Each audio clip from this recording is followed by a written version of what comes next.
like to welcome you to our board meeting. Can we all rise for the Pledge of Allegiance? I pledge allegiance to the flag of the United States of America and to the republic for which it stands, one nation, under God, indivisible, with liberty and justice for all.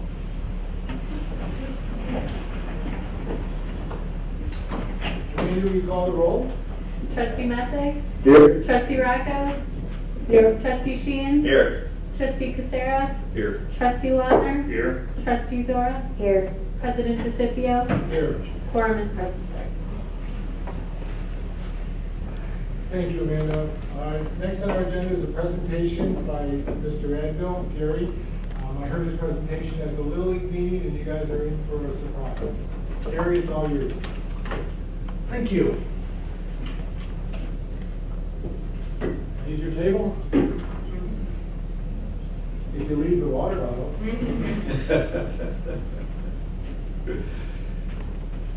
Check. Because this is being recorded, I'm going to hand you the microphone so that folks can hear you. Thank you. Good evening. Thank you for inviting me to the board meeting. I appreciate it. My name is Gary Radville. My wife Lisa and I are owners of the Lively Water Bottle Company. We've been in business for 1 full year. This is our 2nd full year. We are 23-year residents of the Grange Park. We live around the corner on Kensington in the same house for that entire period. We have raised 4 adult children now in this neighborhood, ranging in ages from 29 through 21. They all attended St. Francis Grammar School and LT and/or NAS for high school. My background, I am a CPA. Lisa and I both attended Loyola University. That's where we met and ultimately got married. I'm also an MBA from the University of Chicago. I've spent most of my career in finance and accounting. Lisa is an RN and a nurse practitioner, and among other things, she does counseling for patients with childhood obesity issues.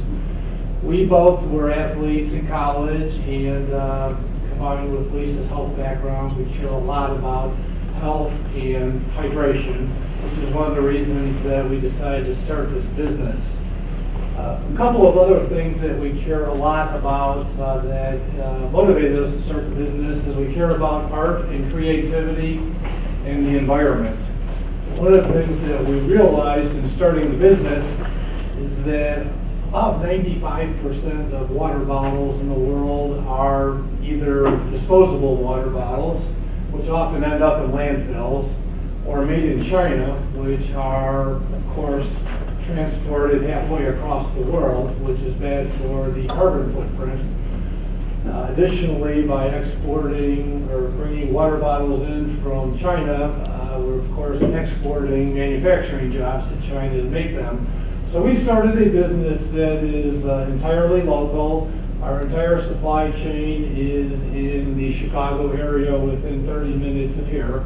So we make everything in Chicago, and we're proud of the fact that we're creating American jobs, especially American manufacturing jobs. We also found that, so I mentioned that 95% of the water bottles in the world or in the United States are either disposable or imported from China. The other 5% of water bottles in the United States we think are ugly. So we decided that there was an opportunity to do something interesting. Most water bottles are bought in big box stores like Walmart and Target and so on, and they frequently have somebody else's name on them, like Gatorade and so on. So we thought there was a nice opportunity, especially since there's so much technology available in the world, to do things that are very interesting and creative. So I think you can see just from looking at these 4 samples that I brought with that they're all very colorful. And I'd like to explain to you a little bit about how we make the bottles and what I think is interesting and unique about them. This bottle I brought, it's disassembled. So one of the unique things about our bottles is that they're insulated, which means there's actually 2 bottles that are designed to fit together perfectly, that after being sealed are leak-proof. But before we seal them, we first insert an image between the bottles. And then this is this is an area that we're really unique in. There are some companies that sell water bottles that will let you put your name on them or a logo. Well, as you can see, we're using an 8-inch by 8-inch image, and this is printed digitally, and the significance of the digital printing is that besides being very high quality, our minimum order quantities are 1. Typically, when somebody's looking for personalized water bottles, they're often required to order increments of hundreds, and we, for purchases on our website, only require 1. This particular design is actually very personal to me. We designed this for our Habitat for Humanity trip, and I like to brag that we can actually tell stories with our water bottles. And I'm not going to walk you through every component of it, but there's actually 9 different touch points on this water bottle that explain the nature of the service trip that we were on, including the fact that there is a blues musician on here. We go on the St. Francis trip to Clarksdale, Mississippi, which is known as the home of the blues. So this is a bottle that commemorates an experience for a couple dozen people that went to a low-income neighborhood in Mississippi, in the Delta, to build homes for low-income people, and something that's really memorable to take home with them. There's brought a couple other examples of our work. Our website has 2 components to it. One is design your own tools. So bottles like this can be designed on our website. We allow customers, or provide for customers, to upload as many photos and images as they would like, upload text, different backgrounds that we offer, so it's very robust. And then for those that don't want to design their own water bottles, we actually have an online art gallery. So in addition to creating local jobs, we also support local artists. We currently sell artwork from 15 artists that are based all in the Chicago area. This is an example of one bottle. This artist is named Claire Ashley. She is an artist and a professor actually at the School of the Art Institute of Chicago. So this is not your screen printed artwork that you find at Walmart. This is really professionally done work, and we have many other artists that do additional work of this quality. And then we do business, and we do water bottles for every imaginable organization. We've sponsored many organizations. We sponsored this past year the Red Sled at Ogden. We sponsored the YMCA Reindeer Run. We've sponsored auctions at Naz and St. Francis.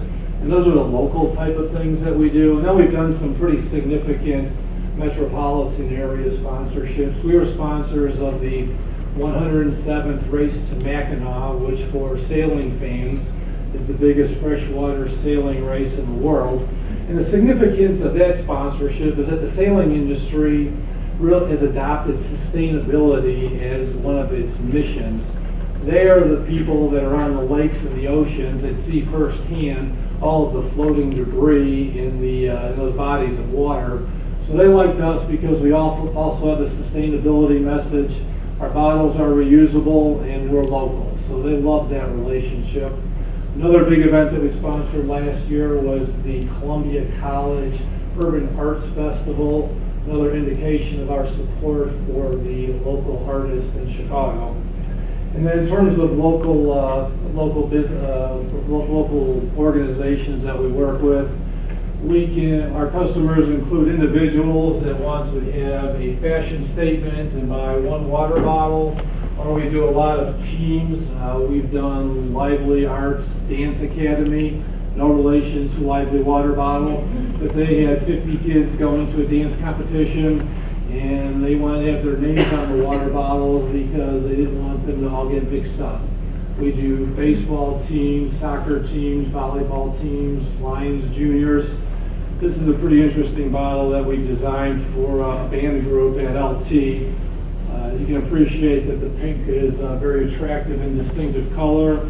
This has a name on it, the school crest, and a picture of a trombone, I think that is. So this is a very interesting way for a musical group, for example, to distinguish themselves. So really anything that can be printed on an 8-inch by 8-inch square, we can do. So that's really all my prepared remarks. The name of our company again is Lively Bottle. Our website is livelybottle.com.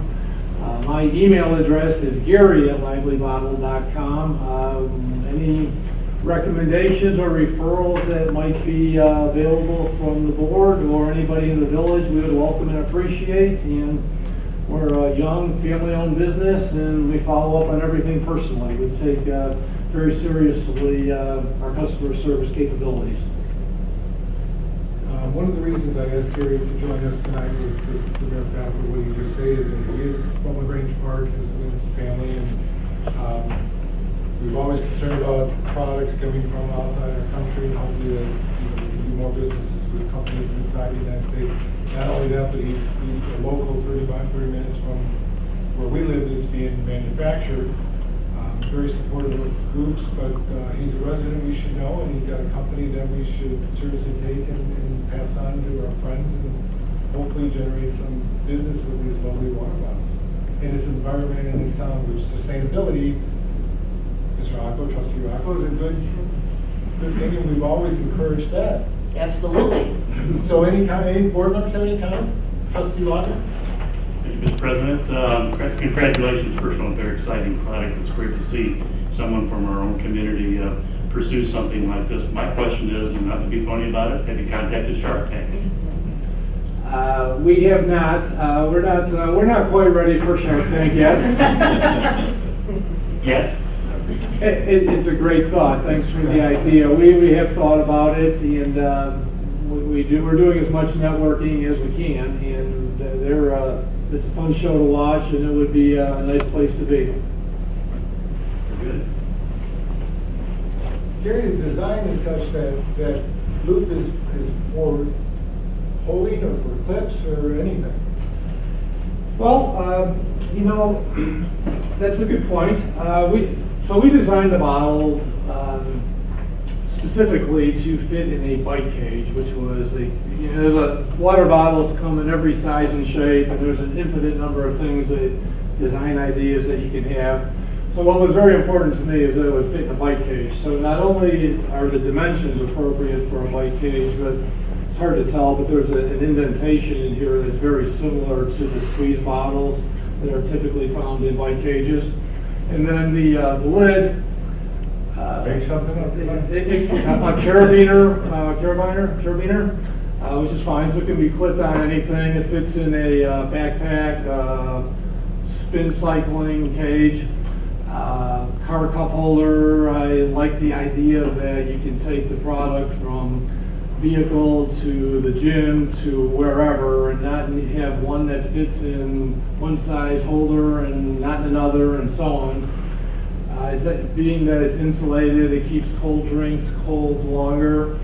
We drink coffee out of these. In fact, we just sold some water bottles to Big Apple Bagels. Some of you might remember that they used to be on Calendar Court. They're still in business, so not in this immediate area. They love the fact that their customers can drink coffee out of them. And we actually have a spring break version, and these work very well with margaritas. So they're very versatile products. And they're also dishwasher safe. We designed them so they would fit on the top rack of a dishwasher, and since I've got wide openings for them, they are easy to clean in the dishwasher, and ice cubes fit in them very well. And I spent a fair amount of my career in the food industry, so I became very fussy about sanitation, and we like the fact that the lids can be cleaned very easily. They don't have dozens of small moving parts and pipe valves and straws and the types of things that are popular but really hard to clean. So our lids come out of the dishwasher virtually sterile. Any other comments from any board members? Yeah, thank you. Trustee Rocco? Yes. I hope that your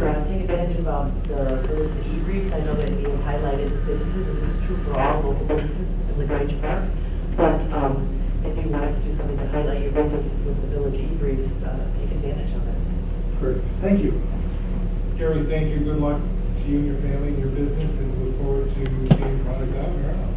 Thank you, I appreciate it. Thank you, Gary.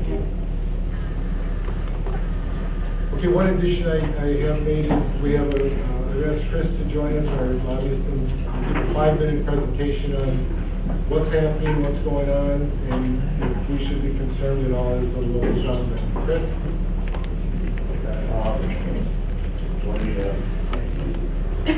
You have to speak into the microphone. We're good? Okay, good. Thank you, President Scipio. Glad to stop by tonight. I wish I had some more definitive and better news about what's going on in Springfield, but it seems the two sides are more entrenched than ever on these issues. The governor on one side and Speaker Madigan and President Cullerton on the other. You're seeing a lot of repetition of some of the issues that popped up last year that are coming before again. One of these big problems that the two sides have been having is over the governor's negotiations with ASME, the biggest union of state employees in the state of Illinois. The Democrats would like to see a mandatory arbitration to break this impasse between the governor and the union. The governor's fought it vociferously. He's indicated that would be ceding authority to unelected officials who aren't, accountable to the taxpayers and the taxpayers' money. So they keep passing bills to that effect, calling for arbitration, and the governor keeps vetoing them. So we're kind of going around in circles there. The budget situation is getting more and more critical in certain areas. Higher education now is the latest sector of state government to really suffer for lack of funding from the state of Illinois. There's Western and Eastern Illinois University that laid off many instructors and other personnel. Other schools like Chicago State are claiming that they have to close their doors in the next month or two because of the lack of the state subsidy. Another big issue related, of course, is the MAP grant program, monetary assistance program for lower income students. That's on hold right now, so the issue is not only affecting public universities, but private schools as well, who have a large section of MAP eligible students enrolled in their school. The governor had his budget speech last week. He asked for authority to cut and move funding around to help cover things like the MAP grant and the subsidies for the higher education institutions in Illinois. Democrats don't seem like they're willing to give him that kind of authority, so we're sort of rounded back right to square one again. At this point, I was somewhat optimistic that there may be some progress after the primary election, March 15th. At this point, frankly, I think a lot of legislators would reflect this pessimism, for lack of a better word. We may not see anything break on this till after the November election. I guess the thinking is that the legislative races this fall, a certain number of them, the ones that would actually be competitive, will serve as almost a referendum on who's got the better approach to this, the governor or the Democratic leadership. There'll be several high-profile legislative races where they're going to spend, hundreds of thousands, if not into the millions of dollars for state representative, state senator seats. There's already one race, a Democratic primary between Representative Duncan and Challenger, backed by Speaker Madigan, that's gone over $1 million just for the primary.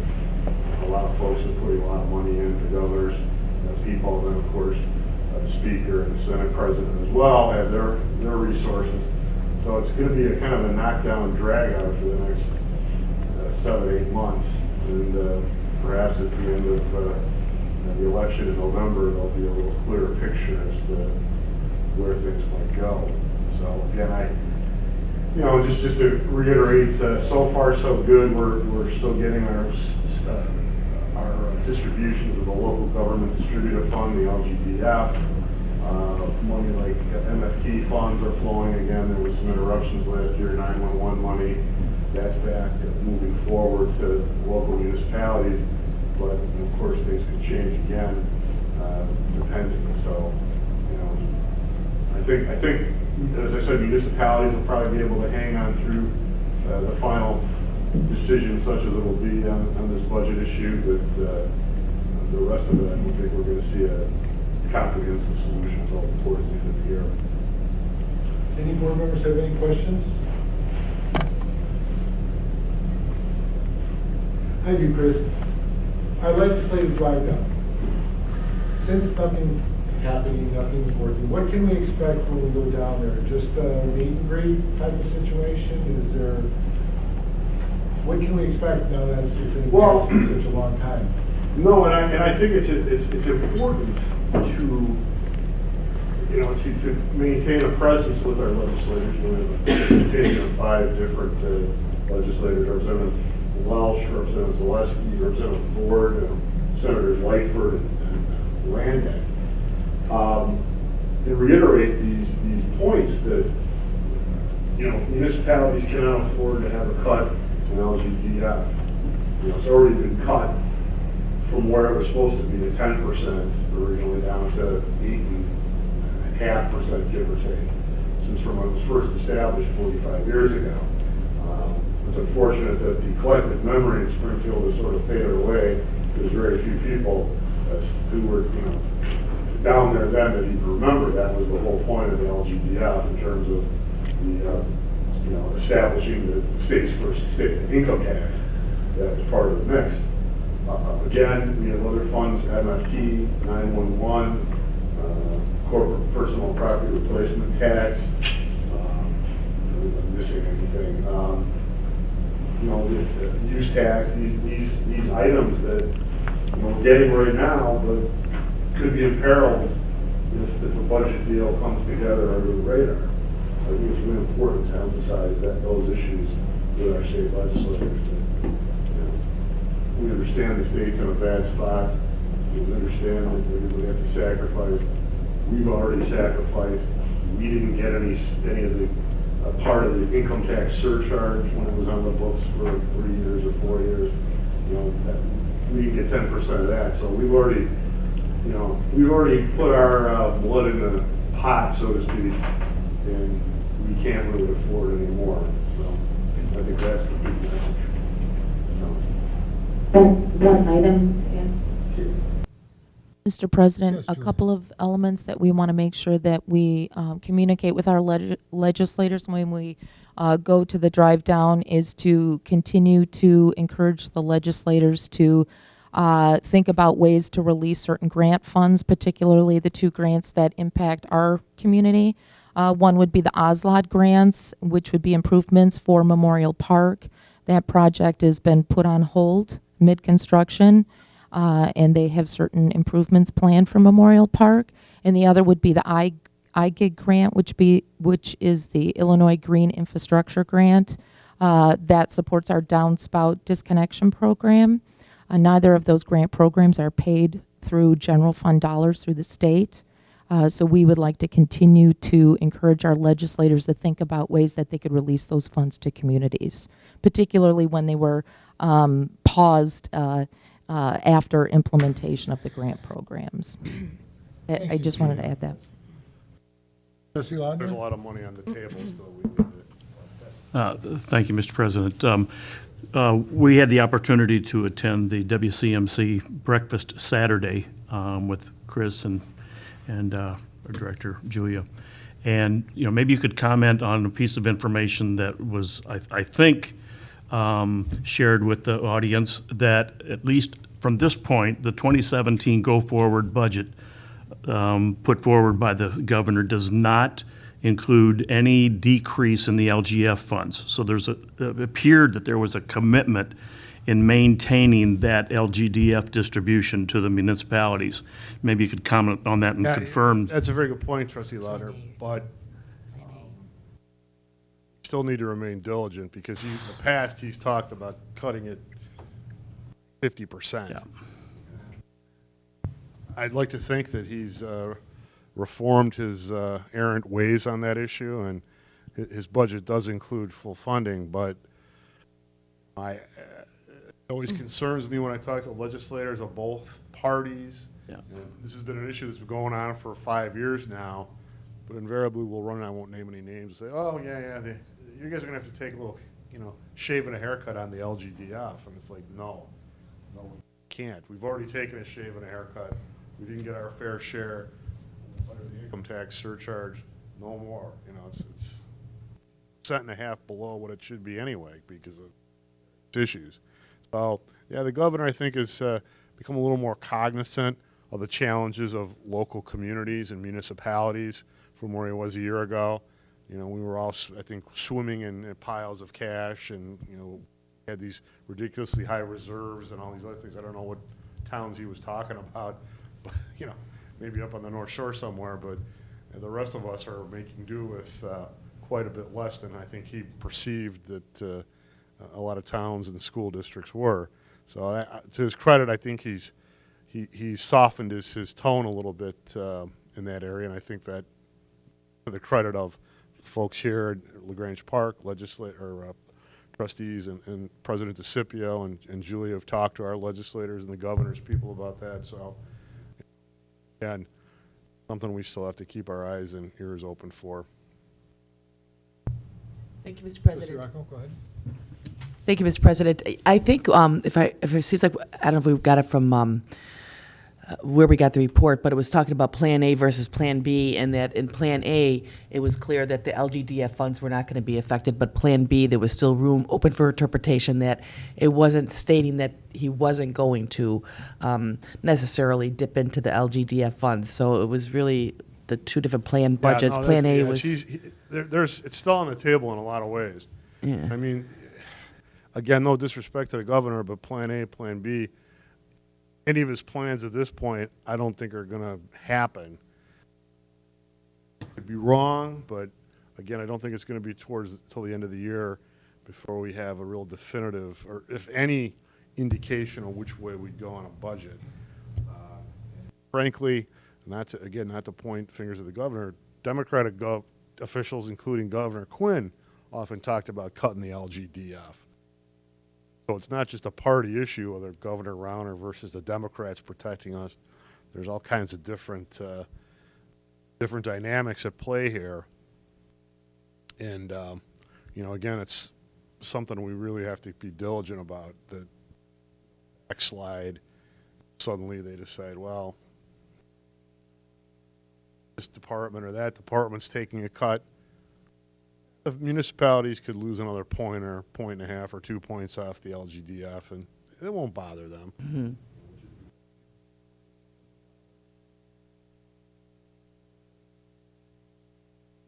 Cut? No, even more than that, right?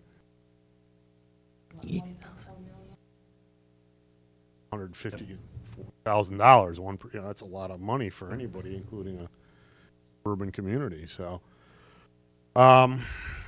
yeah, we need to go down there, restate our main thesis that we can't have any more cuts in these areas.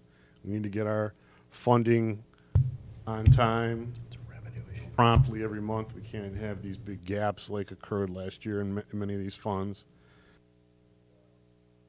Keep up the pressure there, and hopefully things will work out for the municipalities. Chris, that's a great point. Thank you that it happened under the Democratic governor too. Mm-hmm. So it's not a part of the issue. Thank you for your diligence in bringing what you bring to our village as our lobbyist down in Springfield and keeping in contact with other legislators. We were supposed to have a dinner tonight with Representative Ford, but he unfortunately was called out at the last minute. You will work with Julia, obviously, on the itinerary for our drive down so that we have some substance and direction to our trip down there. But again, thank you for all that you do for us. Oh, thank you for the time. Thank you, Chris.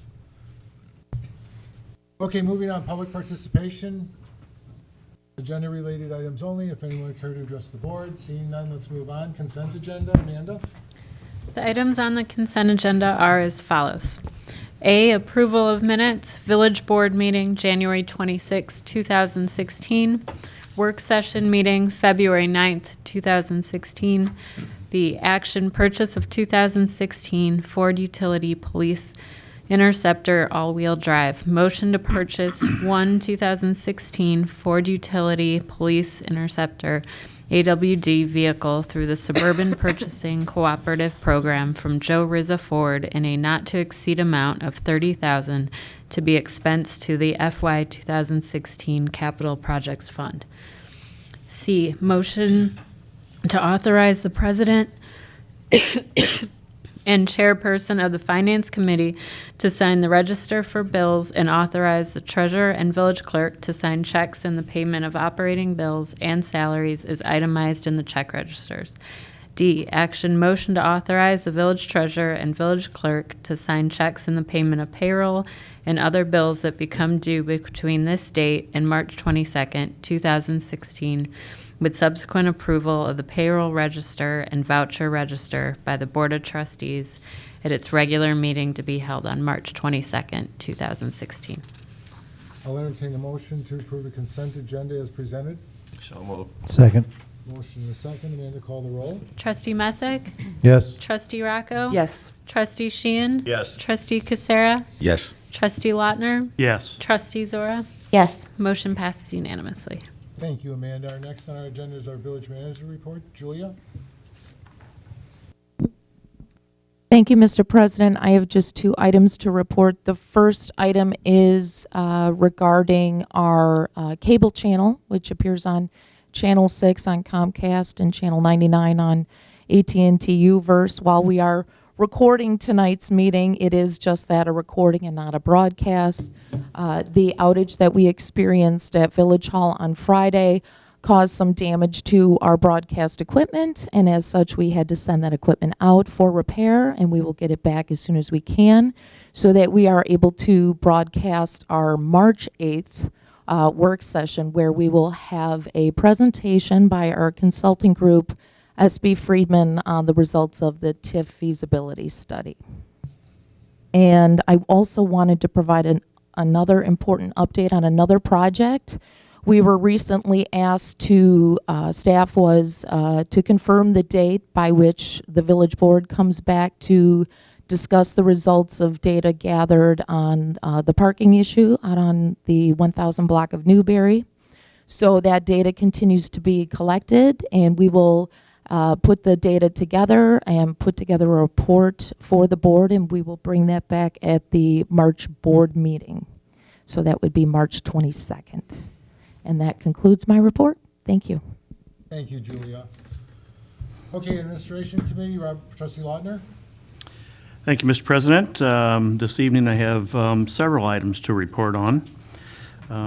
First of all, just a quick update on the generator project that was delivered on February 10th, and I can attest as a next-door neighbor that activity and work has continued aggressively on it, and there's been a lot of work to bring that to completion by the end of the month. And I would like to acknowledge, more as a resident that looks at the generator every day and evening, that the color selection and the placement of it is very unobtrusive. I think it's very, it fits into the color of the building very well, and I applaud the staff that's selected specific colors rather than just letting happen whatever would happen. So I do, as a resident and neighbor, thank the staff for their efforts in that. But the work from my research, I understand that things are moving along very well, and that appear to be on schedule for completion by the end of the month. Second item is regarding the TIF update, and the village continued to study the feasibility of utilizing tax increment financing, a public financing tool which is utilized by municipalities to promote redevelopment, invest in public infrastructure, and fund other community improvement projects.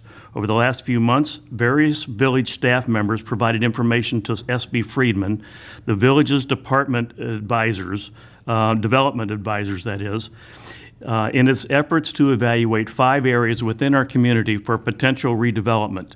The initial findings of Friedman, without the financial analysis and revenue estimates, were presented to the staff development team in early February. The financial analysis and estimates were provided to the team last week. Staff anticipates that Friedman will present the results of the study at the March 8th work session or the March 22nd board meeting. And March 8th, as we recently heard. An update regarding the referenda.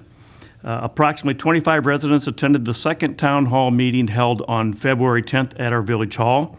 Staff provided an overview presentation and many essential questions were asked in a number of relevant areas.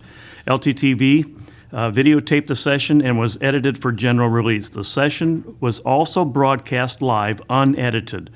The 2 referendum questions will appear on the ballot for the general primary election to be held Tuesday, March 15th of 2016. For more information on the referendum, we encourage all village residents to view the website at www.lagrangepark.org to make sure that you have all the information that you need to make a vote for the referenda. NICOR franchise agreement. In late January, the village board adopted an ordinance authorizing and granting a franchise to Northern Illinois Gas Company that does business as NICOR. The purpose of this type of franchise agreement is to recognize the village's ownership of the public rights of way, but also allow for the use of the rights of way by utility companies to serve their customers. In exchange for the use of the village's rights of way, NICOR will supply a specified amount of free natural gas to certain municipal facilities based on municipal population. The new franchise will replace the one that had been in existence since 1958 and had expired in November of 2008. And once again, this represented a significant amount of effort on behalf of the staff and other individuals that were involved in this that brought forth, I think, an excellent agreement to our community. LTACC update. Last week, the Area Consolidated Dispatch Organization Board of Directors met to discuss the progress of planning the new center. The group approved a Phase 1 architectural study with Wold Architects in the amount of $8,150. The group anticipates that they will review the study report in 1 month. The assistant managers from the 3 communities will meet next week to discuss human resources and personnel-related tasks. Regarding the budget, as a reminder, the village is developing 2 preliminary draft budgets this year due to the referenda on the March 15th election ballot. Those will be distributed to the village board on February 25th. The Finance Committee will meet on Tuesday, March 8th at 6 p.m. to review and discuss the preliminary draft budgets. On March 22nd, the Finance Committee will meet a second time to focus on 1 draft budget as the result of the referenda will be known at that time. There will be a public hearing on the final draft budget on Tuesday, April 12th at 7:15 p.m., which will include a staff presentation. The village's fiscal year runs through from May 1st through April 30th, and a new budget must be adopted before the beginning of the new fiscal year, and we are committed to making that happen. Purchasing policy. In her role as purchasing agent for the village manager, with the assistance of the finance director, began a discussion recently concerning the changes to the village's internal purchasing policy. The revised policy would continue the purpose of reestablishing policies and procedures for the authorized purchase of goods and services necessary for the efficient and effective operation of the village. The village always strives to assure that all services, materials, equipment, labor, supplies, and personal property are purchased in a manner to obtain the best possible price and in accordance with the laws applicable, and that the quality of the services, materials, equipment, labor, supplies, and personal property is secured, giving due consideration to the efficient operation of the village and the cost of administration. And subscriber update. As of I think it was the end of last month, the latest subscriber numbers for the village's e-briefs and safety briefs is 2,043 residents. And that concludes my report from the administration area for this evening, Mr. President. Thank you, Trustee Laudner. Okay, moving on, Building and Zoning Committee. Trustee Zora? Thank you, Mr. President, and excuse my voice, please. I have a few building department activities to report on. There 31 building permits were issued this past January compared to 34 last January. The estimated construction costs and permit fees collected for this past January were both substantially less than January 2015. This is most likely due to 3 permits for additions issued last January, and none were issued in January of this year. 96 inspections were conducted this past January compared to 82 last January. 10 inspections were not approved. At the end of January, the Children's House Montessori, located at 1015 East 31st Street, and the Colony, located at 1017 East 31st Street, officially moved out of their building they were occupying. Interior work continued on the Village Hall generator project, including coring through basement concrete walls to run the new conduit. Occupancy inspections were conducted and approved in January for California Auto Repair, which is co-located in the BP gas station building at 1045 North of Grange Road. Final inspections were conducted and a certificate of occupancy was issued for Brannick Clinic of Natural Medicine, which is located at 1013 East 31st Street. Staff continues to work with Ace Hardware in regards to their repair of the front entrance, which was damaged by a vehicle crash over the holidays. The store remains open. Thank you. That's all I have to report. Thank you, Trustee Zora. Okay, moving on, Engineering and Capital Projects Committee, Trustee Casera. Thank you, Mr. President. I have 4 items to report on this evening. All construction is complete and only project closeout items remain on the Illinois Department of Transportation IDOT contract for the Kemen Avenue resurfacing project from 31st Street to 26th Street. Second item, construction on Cleveland Avenue is also complete, and only springtime verification of the sod becoming fully established remains to close out this project. Closeout of the resurfacing of Pine Tree and Finsbury Lanes is also waiting for spring weather to verify that sod has become established and repairs to an irrigation system are satisfactory. Fourth and final item is the review of sewer video provided by VisuSewer of Illinois has been completed, and a repair program is currently being developed. This project will put out for competitive bids in February and brought back to the Village Board for consideration in March. That concludes my report, Mr. President. Thank you, Trustee Casera. Public Safety Committee, Trustee Messick.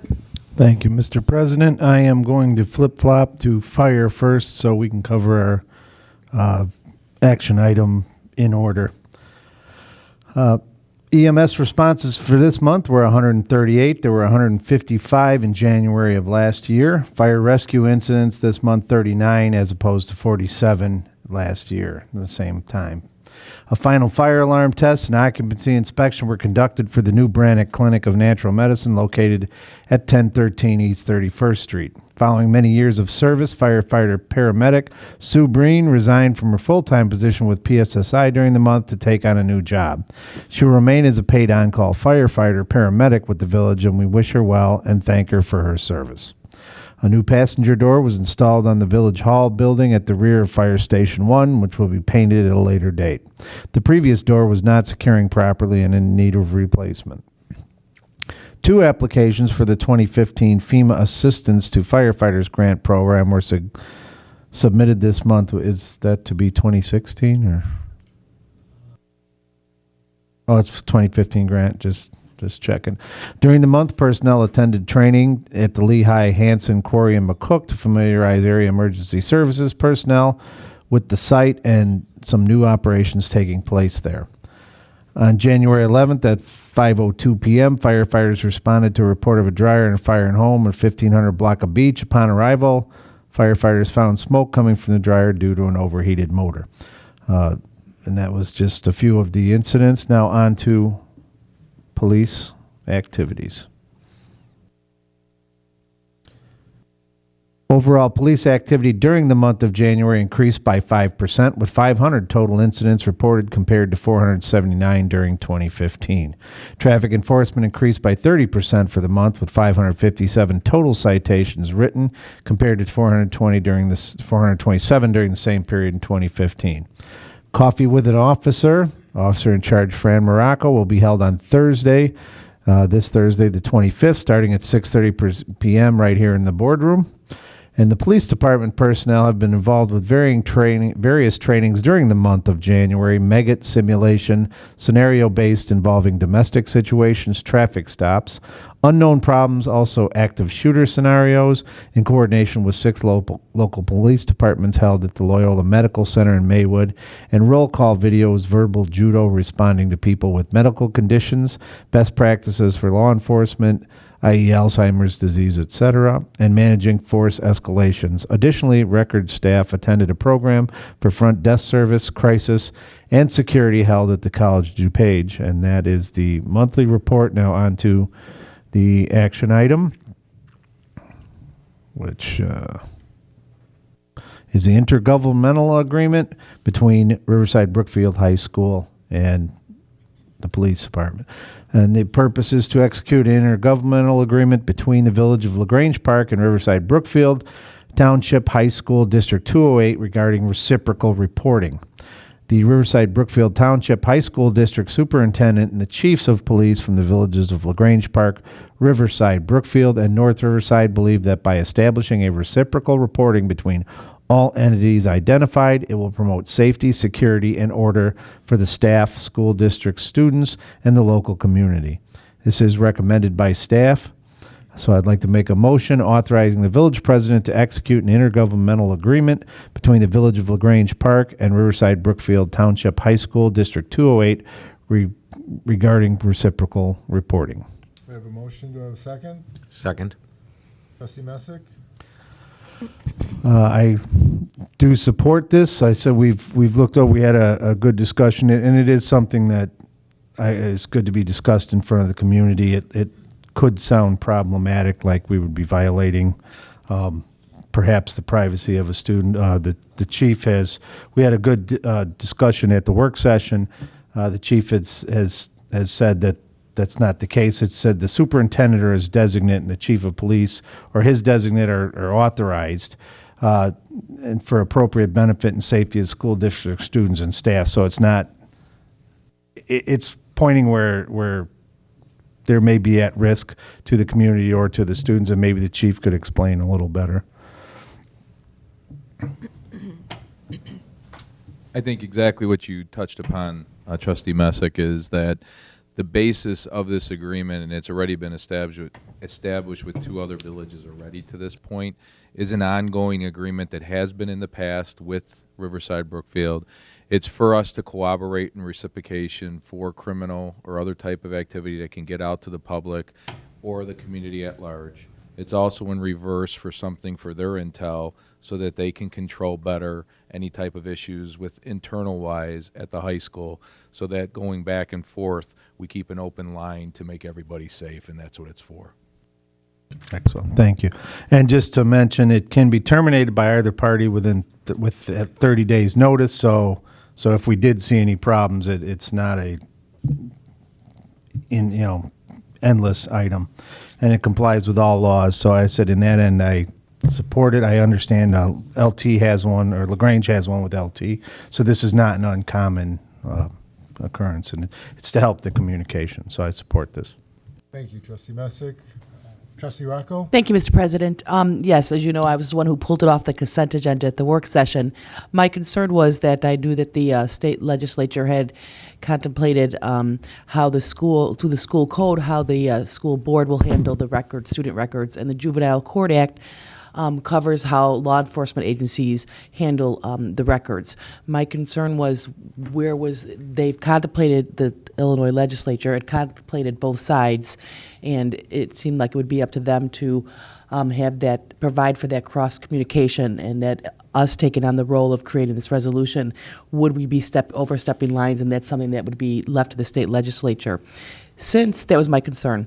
Since the work session, I had the opportunity to take a look at the statute, and the statute actually does, in fact, contemplate this, and does, in fact, indicate that that's, in fact, what a resolution should be created between the superintendent, between the school and the local law enforcement agencies. Section 105 ILCS 10-20.14b It actually talks about the committee in cooperation with local law enforcement agencies develop with the school board policy guideline procedures to establish and maintain a reciprocal reporting agreement system between the school district and local law enforcement agencies regarding criminal offenses committed by students. And school districts are encouraged to create a memorandum of understanding with local law enforcement agencies that clearly define law enforcement's role in schools in accordance with Section 1022 of the Code, which talks about the law enforcement portion of the different items that, they tracked in the resolution. So thank you to the superintendent to bring it to the attention. Thank you, Chief Rampa, for your prompt response and my getting back after you talked to the superintendent regarding my concerns. Not only it's something that I think we should support because that, in fact, was, as I said, contemplated by the state, and the school district and our local law enforcement agencies actually are following what the state recommends the local agencies should do. So I am in support of it. Thank you, Thank you, Trustee Mr. Rocco. Any other comments from the board? Amanda, call the roll. Trustee Messick? Yes. Trustee Rocco? Yes. Trustee Sheehan? Yes. Trustee Casera? Yes. Trustee Lautner? Yes. Trustee Zora? Yes. Motion passes unanimously. That concludes public safety, Mr. President. Thank you, Trustee Messick. Next up, Public Works Committee, Trustee Sheehan. Thank you, Mr. President. Due to the unseasonably warm weather, residents have been working in their yards. During 20 regular hours, crews picked up 4 loads of brush. 83 regular hours and 95 and a half overtime hours were spent on winter operations, which required either salting, snow plowing, or both. There was a total of 450 and a half miles salted, with approximately 102 tons of salt, and 659 and a half miles were plowed. The sweeper spent 20 hours on the village streets and picked up 7.5 yards of debris. 4 diseased ash trees were removed during 24 regular hours. 235 regular hours were spent on the maintenance of public works equipment and vehicles. 73 hours were spent filling potholes with approximately 4.5 tons of UPM. 209 day shift hours were spent on building and ground maintenance around the public works facility and along 31st Street. Work orders were completed with crews removing roadkill, making sign repairs, and picking up several piles of brush. Various maintenance was performed on village vehicles. Water Department operations, over 300 day shift hours and 89 overtime man hours during the month of January were spent on maintenance and repairs of sewer and water mains. 34,870,000 gallons of water were purchased from the Brookfield North Riverside Water Commission. 1,247 water meters were read in Section 1. 50 monthly accounts and 12 final meter readings were taken. Various inspection appointments and service calls were performed. 15 water, bacterial, and quarterly stage 2 samples were taken. All samples passed. 50 utility locations were identified prior to excavation. 2 water mains and 1 service line were repaired. That concludes my report, Mr. President. Thank you, Trustee Sheehan. Finance Committee, Trustee Rocco. Thank you, Mr. President. We are 75% of the fiscal year, and the highlights are fiscal year-to-date general fund revenue is at 70% of the annual budget and approximately $342,000 greater than last year. Property tax receipts are about $91,000 higher than last year at this time. The increase is partially due to the timing of collections and refunds compared to the prior year. Sales tax revenue is down about 3.3% from prior year. Natural gas tax receipts have dropped about 44% from last year. Prior year receipts are higher due to extremely cold weather, and gas prices are also lower this year. Permit revenue from building activity is about 11% higher than last year. License fees are down about $16,000 due to slightly lower vehicle sticker sales and penalties, as well as the timing of business license payments. Intergovernmental revenue is about $174,000, or 15% greater than last year due to increased receipts from state shared revenues, including income tax and personal property replacement tax. Charges for services are about $70,000 greater than last year, primarily due to higher ambulance fee collections. Fine revenue is 13% higher than the prior year. However, circuit court revenue has dropped significantly due to lower fines assessed by the courts.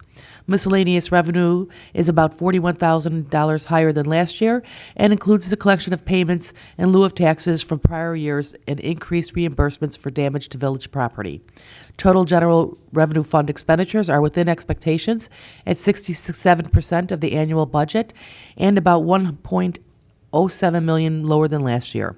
Last year's budget included a $1.2 million transfer to Capital Projects Fund compared to $200,000 this year. Excluding the difference in the capital transfer, total fiscal year-to-date expenditures are about $35,000 or 0.6% lower than last year. And that concludes my report, Mr. President. Thank you.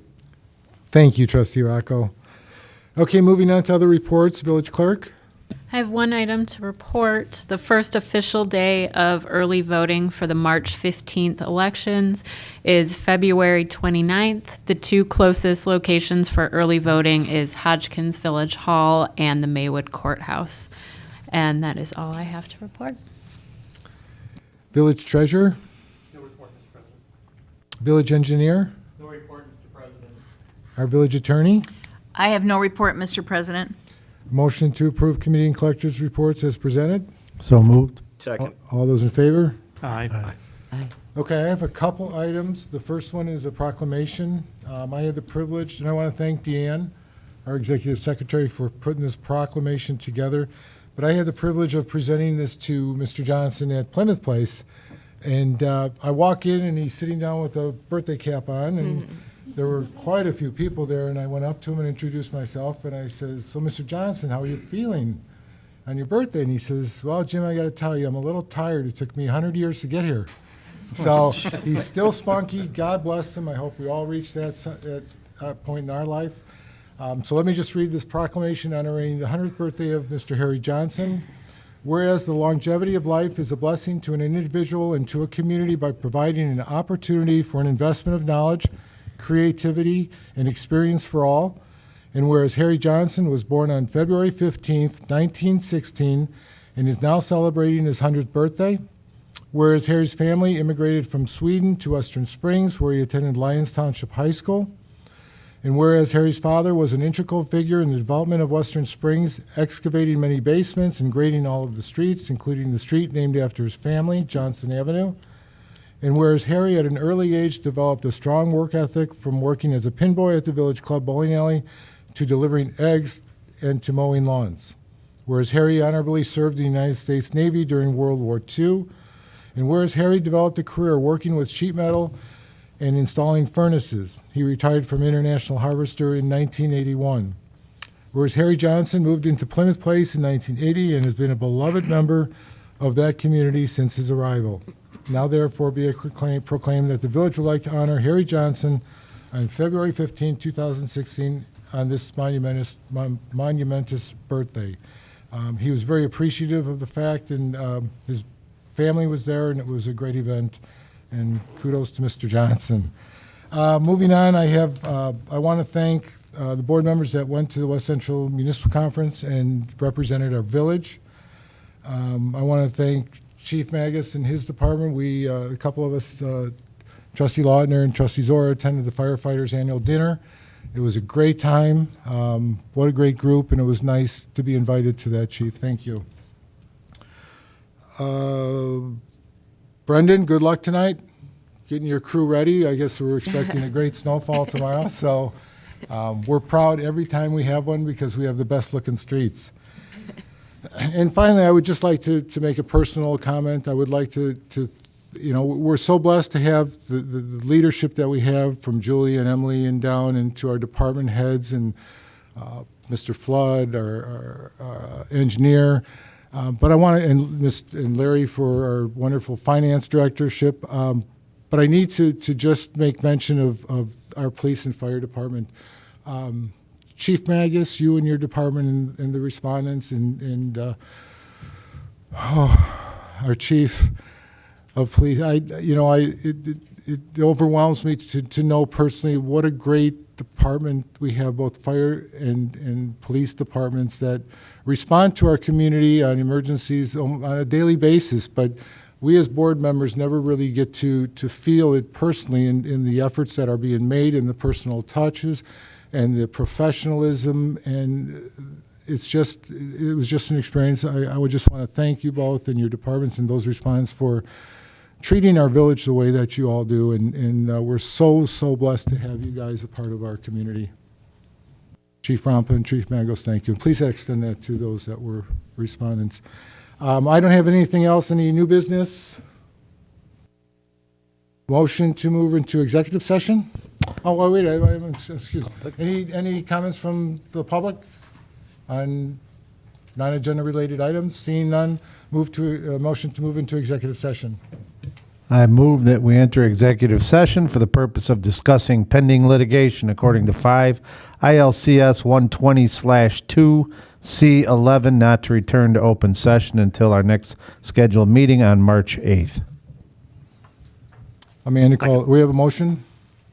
Bob seconded. Second, Amanda, call the roll? Trustee Messick? Yes. Trustee Ragdale? Yes. Trustee Sheehan? Yes. Trustee Casera? Yes. Trustee Lautner? Yes. Trustee Zora? Yes. Motion passes unanimously.